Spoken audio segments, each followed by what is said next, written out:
Umaga pagbangon, gutom agad ako.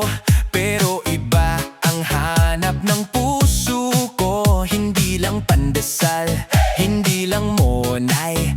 May isang pan na di ko mapantayan. Sa tindahan ni ate, ako'y napapadpad.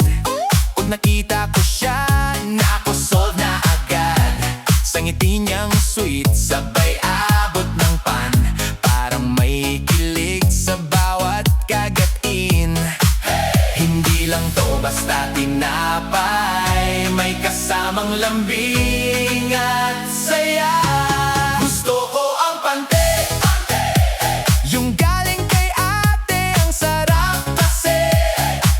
Malunggay pan pa, healthy na nga. Pero kay ate pa rin ako babalik talaga.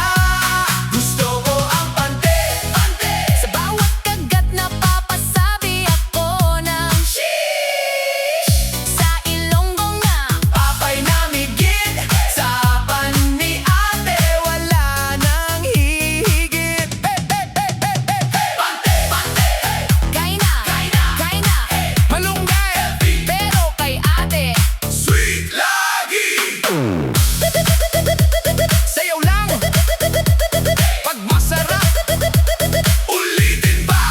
Papay tagpila ni, tanong ko kay ate. Ngumiti siya, sabi para sa'yo. Pwede? Ay nako, lalo akong naadik. Hindi lang sa pan, kundi sa kilig. sa bawat balik ko, siya ang dahilan.